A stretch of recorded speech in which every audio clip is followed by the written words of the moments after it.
Bonjour, Monsieur Palmer. Donc, la dernière fois, vous m'avez fait part de choses étranges qui vous arrivaient.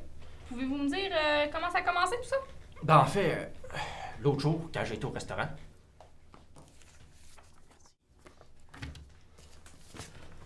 assis à ma table, j'ai regardé autour de moi, puis tout le monde m'observait comme s'ils en voulaient à ma vie. Le temps d'un clignement de paupières, tous avaient disparu, comme des spectres. Je me suis penché sur mon assiette pour prendre une bouchée, mais une main en est sortie. Oui, une main! Et elle a essayé de prendre ma montre.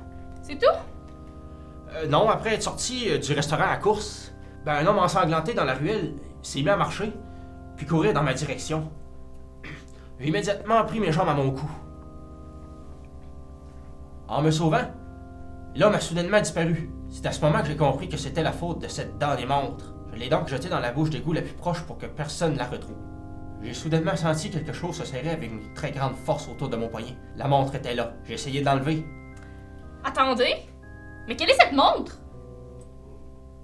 Pourquoi y a-t-il encore sa montre? On n'a pas été capable de l'enlever. Elle est tellement serrée qu'on dirait qu'elle fait partie de lui. Oh, vous l'avez trouvée comment, cette montre-là? En fait, ça fait longtemps que je la convoite, cette montre. J'ai finalement trouvé le gars qui était en sa possession, un antiquaire. Je lui ai fait plusieurs offres, 500, 1000, 5000 $. Il voulait pas me l'offrir en bas de 10 000 $, l'enfoiré. Je voulais cette montre, alors j'ai accepté. Il me tendait la montre et a soudainement refusé de me la vendre, soi-disant qu'il y donnait trop, qu'elle n'avait pas de prix. J'ai même proposé 20 000, mais il ne voulait plus rien entendre. Alors, comment se fait-il que vous l'ayez au poignet? Puisqu'il refusait de me vendre sa si précieuse montre, je l'ai attaqué alors qu'il me la remettait dans son présentoir. Un coup qu'il était à terre, j'ai enfin pu la mettre à mon poignet, elle que je convoitais tant. Puis, à cet instant, une voix me chuchotait à l'oreille. « Tue-le, il ne mérite que ça. » Puis, je me suis mis à serrer mes mains autour de son cou, jusqu'à ce que j'entende ses os craquer. Je l'ai laissé là, dans une mare de sang.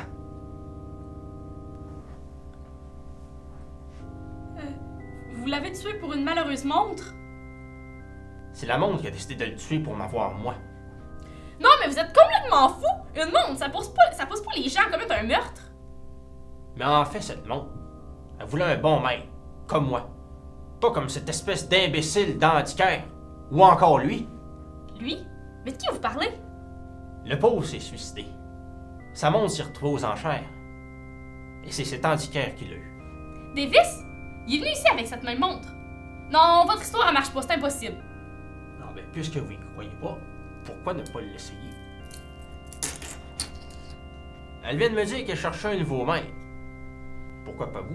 Peut-être finirez-vous par me croire. Ah, enfin, j'aurais pu cet antiquaire dans mes jambes. Je crois pas à votre histoire, Dan Palmer.